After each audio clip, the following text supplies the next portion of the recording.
Alive and Well STL is a presentation of the St. Louis Regional Health Commission and Rare Gem Productions to build a healthier St. Louis. Power up with the positive. Learn more at oneraregem.com. That's ONERAREGEM.com. Support for Alive and Well STL comes from Beyond Housing, helps entire communities become better places to live. Learn more at beyondhousing.org. The Regional Health Commission works in partnership with regional health sector advocates and stakeholders to improve healthcare access, reduce health disparities, and improve health outcomes for the uninsured and the underinsured in St. Louis City and County. Alive and Well STL with Bethany Johnson-Javois, CEO of the St. Louis Integrated Health Network and Managing Director of the Ferguson Commission. As we talk and think about what it means for our community to be alive and well, I'm learning about your work in helping women successfully transition into healthy lives from the correctional system that is critical to the health of our overall community and to those that you serve. Today we are joined in the studio by Tricia Roland-Hamilton and Celeste Smith of Magdalene, St. Louis. This house will be home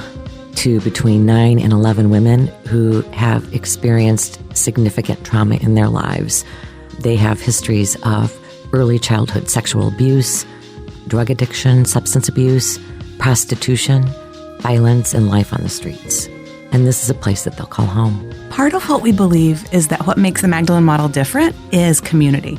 So we think that women need access to good medical care. They need access to substance abuse care and mental health care and dental care and all those things that our community is busy working on. But what's different about the Magdalene model is that we were really committed to developing a community, a place where women can feel connected to each other, can love each other, and feel safe to do the healing that they really need and want to do. We'll be right back. Hello, my name is Rosetta, and I am a patient advocate, sometimes called the patient ombudsman with St. Louis Regional Health Commission. And basically, what that means is that I am there to help those people who are having problems navigating a system, understanding the system, getting what they need through the system, the healthcare system, because there are many ombudsmen and I'm a healthcare ombudsman. What that means for me personally is that I get the satisfaction of helping and my passion fighting for the underdog. You don't have to face your challenges alone. Help is available. There are people who care. It's their passion. It's their calling. And you can find them with resources you need and tips to help you thrive on our portal. It's great to be alive. Be alive and well. Visit aliveandwellstl.me. What is your vision for Alive and Well, given the work that you are called to do in this community? I think one of the things that Alive and Well is helping us teach the community and helping us learn over and over is that asking the question, what's wrong with you, isn't the way, that it's asking what happened to you.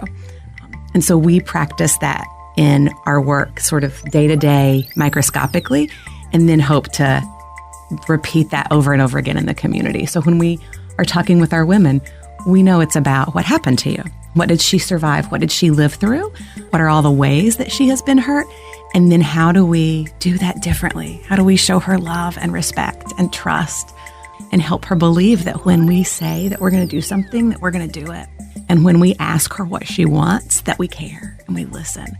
And we think that's what trauma-informed work means on that individual life level, but it's also what's going to happen in our community as Alive and Well, is that we're going to listen to each other and be responsive to what people want and need.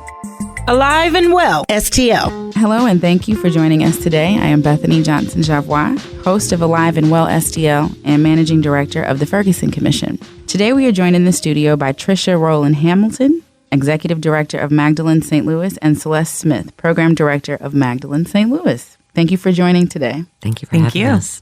As we talk and think about what it means for our community to be alive and well, I'm really pleased to be speaking with both of you.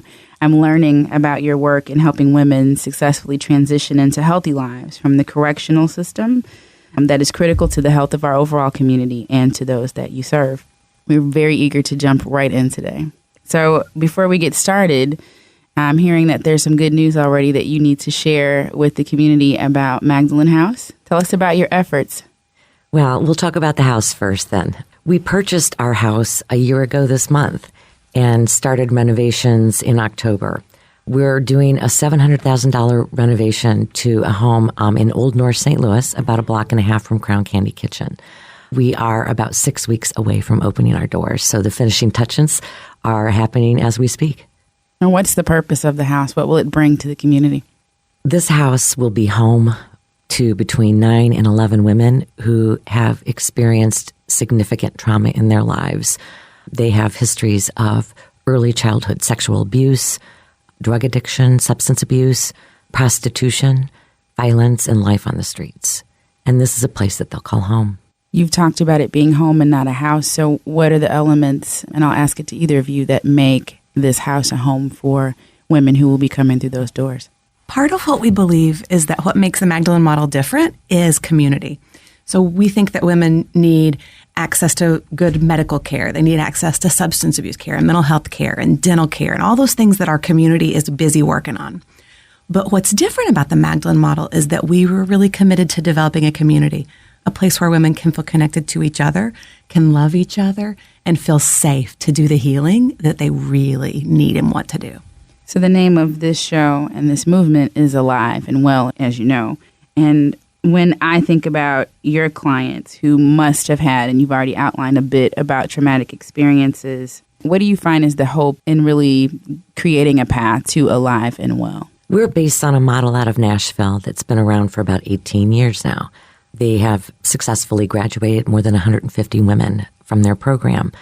And so when I meet with these women, when I see these women, when I hear these women speak about their histories and about where they are now, it's overwhelming. They have a social enterprise called Thistle Farms, and they have 55 employees, all of whom are current residents or graduates of the program.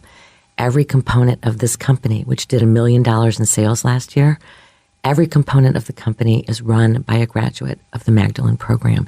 So director of international sales, director of all retail throughout the country, those who are participating in a shared trade alliance. It's all run by the women who have graduated this program and survived.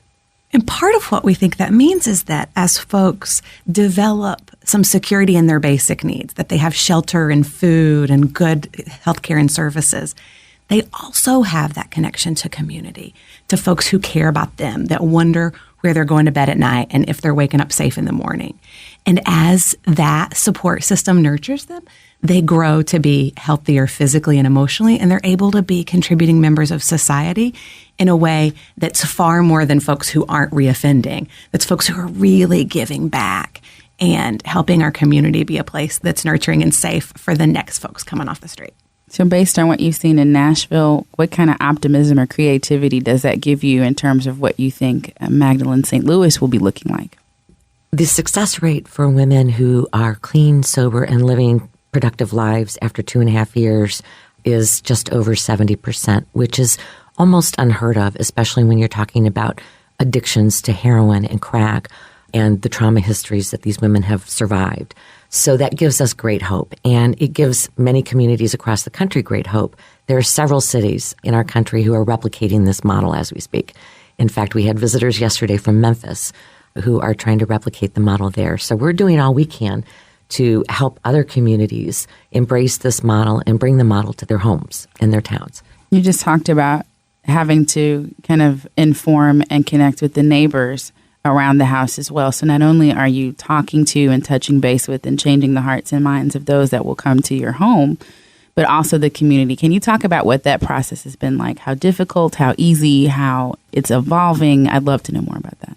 When we first went to look for our home, we looked in several neighborhoods, some of which were welcoming and some of which were not. And we found Old North St. Louis, and we found a building that we wanted to renovate. And I can't tell you the kind of support that we've received from this neighborhood has made it possible for us to do this work. When we had to get our zoning changed, residents and folks from the Old North Restoration Group came and testified on our behalf. They want us there. They welcome us there. When I speak at neighborhood meetings there, I don't get questions like, who are these women? And, you know, what are they going to be doing every day? And are they going to be out and about? What I get are people who stand up and say, hey, I do a little tuck pointing on the side. If you need any help, please let us know. Or I can paint. Call me in when you need a room painted. That's the kind of support that we're getting from this neighborhood. Where do you think that's coming from, where you see such a difference in that kind of response there versus other communities? How can we replicate some of that? I think it's being very upfront and honest about who we are and sharing some of the stories from our women. When you meet our women, they're like you and me. There's no difference there. They're like you and me. They've just suffered a lot more trauma than most of us. And so welcoming them into this neighborhood has been a very easy transition for us. And so we're very grateful for that. I also think that in Old North, people who have been there for generations have stuck around because they were really committed to what their image of community was, that they weren't staying in a building because it looked pretty or it had fabulous value. They were staying in the building because it was part of a community. And then the folks who've moved to Old North did that for the same reason, that they wanted to be part of something that was growing and changing and revitalizing. So I would bet that the neighborhood sees us as sort of a reflection of them, right? That our women are learning and building an opportunity to grow just like the neighborhood is again. I love that. Yeah, it's a reflection of us, and we can see ourselves in who we serve, which makes us more connected instead of disconnected. Exactly. So there's a lot of enthusiasm in this room and a lot of passion. I would love to encourage you to speak in your I voice and tell me what makes you get up in the morning, what drives you to do this work, what calls you to this mission of wanting to engage in this way. So I've been a social worker for a lot of years, and I've worked on pieces and parts of the system. So I started my work out doing domestic violence and sexual assault work. And I did runaway and lockout work. And I did work in community mental health and in substance abuse. And all those are pieces of what our women either need right now or have lived through in their past. And I always felt like what I was doing was a Band-Aid or just a part of what she needed.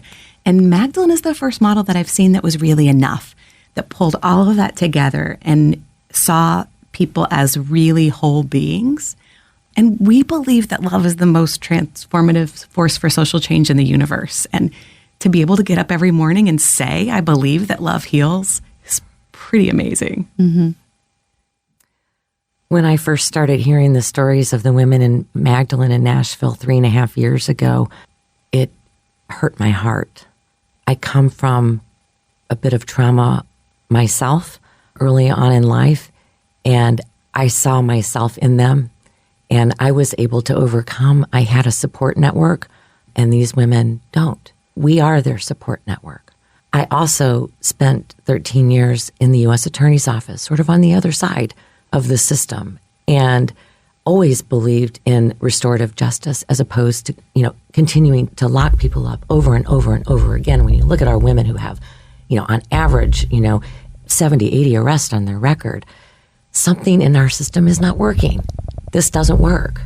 To keep putting them in jail, charging them fines, how do you think they're going to pay for them? Right? So for all of those reasons combined, I felt a pull. I felt a draw to work on this mission. And I feel grateful and blessed every morning when I get up and come and do this work. So what is the gift that trauma-informed approach or lens gives? Have you done this work prior to including that type of approach or outlook to it? And how has it changed in terms of how you interact or the environment around you? What's the difference that's made when you really think about applying a trauma-informed lens to your work?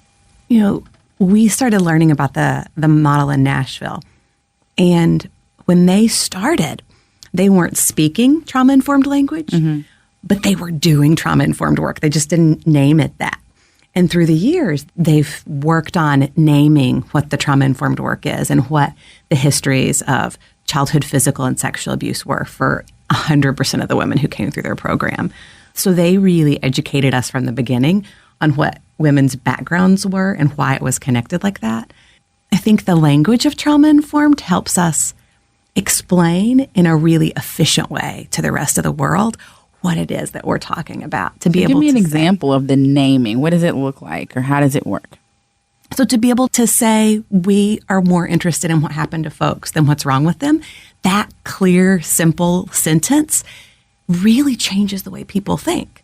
Because I say it's not particularly interesting to me what her diagnosis is. I'm not particularly interested in what you think isn't working about the way she's behaving right now. I'm way more interested in what she's been through and how we can help her live a different way.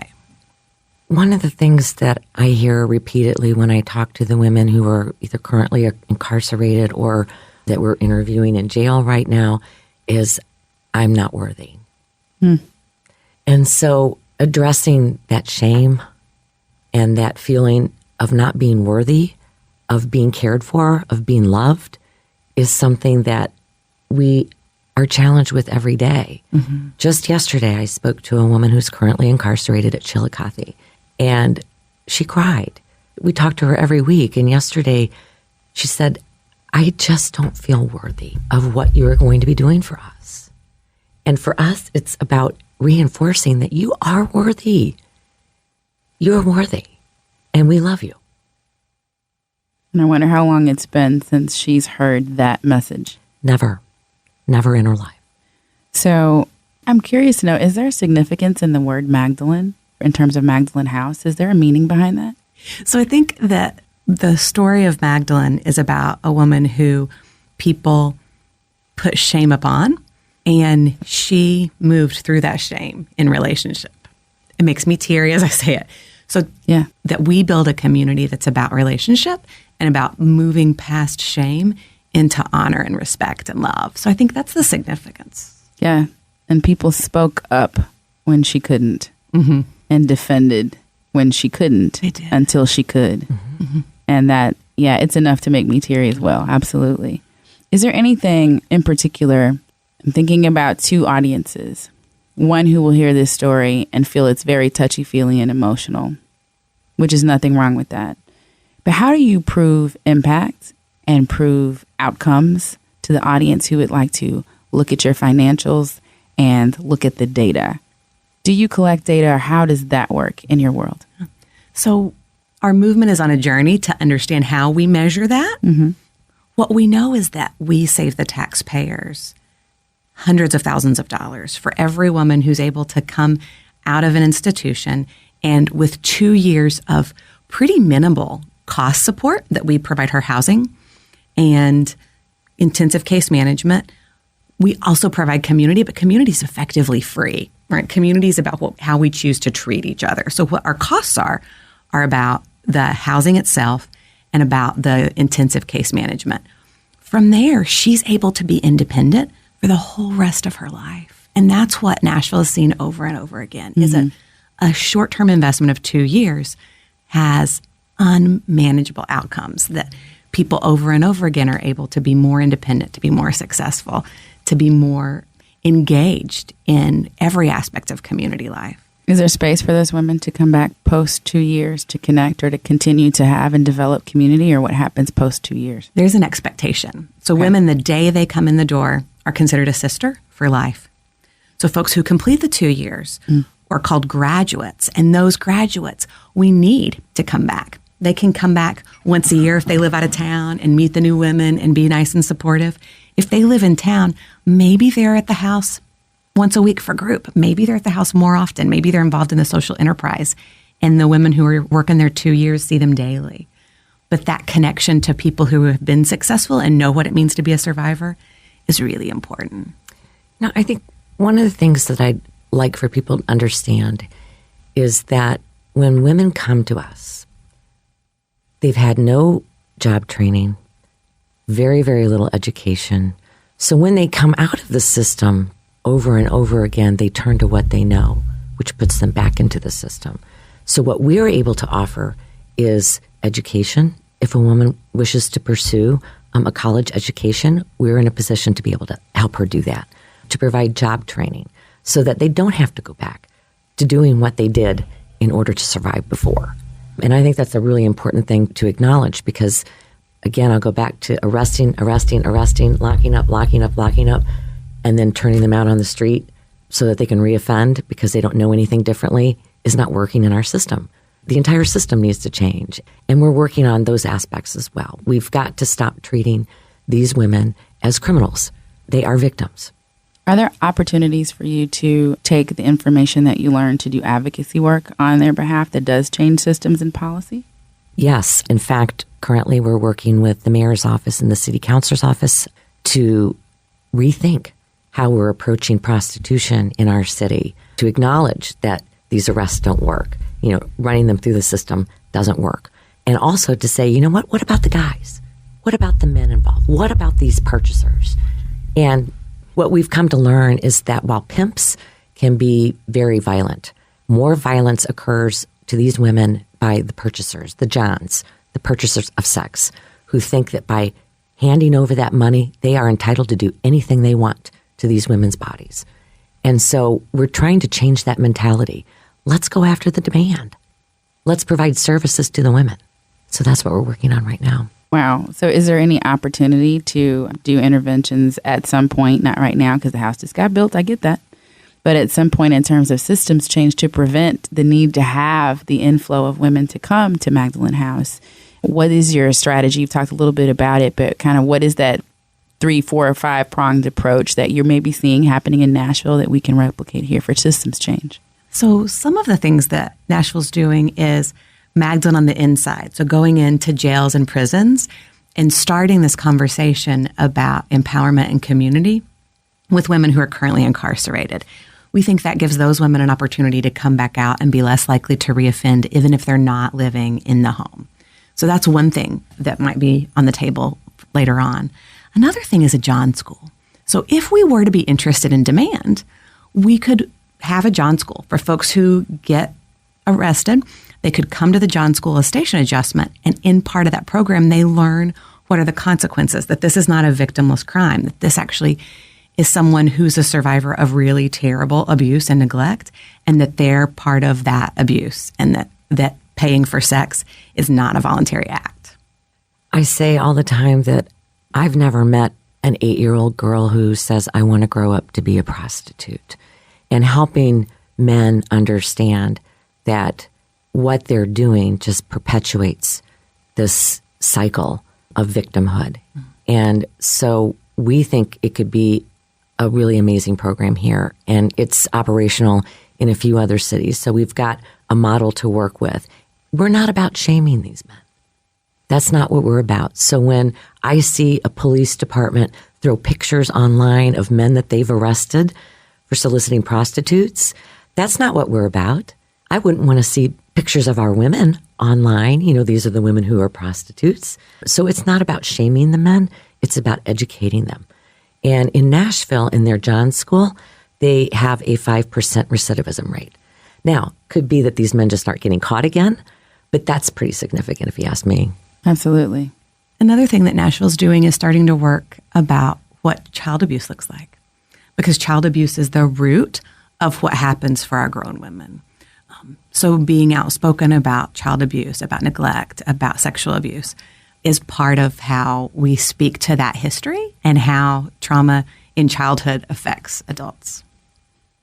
So as we wrap up the show, I am most excited about seeing not only the intervention right now, because there's an urgency to speak to the right now needs of women, but the systems change and the prevention that can happen and changing the next generations of men and women, which is what it's going to take in neighborhood and in community happening at the same time. This is incredible. So we'll have a placeholder for you to come back to talk to us about what you learned and what's happening, and to bring one of the sisters here to begin to share what the journey is like in her own voice and in her own time. I'm really excited about that. And before we close, I'd like to give you the closing opportunity to be able to speak to an individual listening today, male or female, who doesn't feel worthy. Because I think worthiness is on both sides of this equation. Speak to that heart or that mind. What would you say to encourage them today?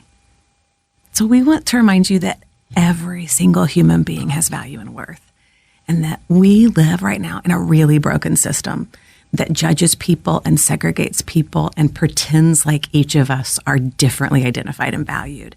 And that's not the truth. The truth is that we are all equal. We all have value and worth. And you might have lived through some really hard, challenging, terrible things.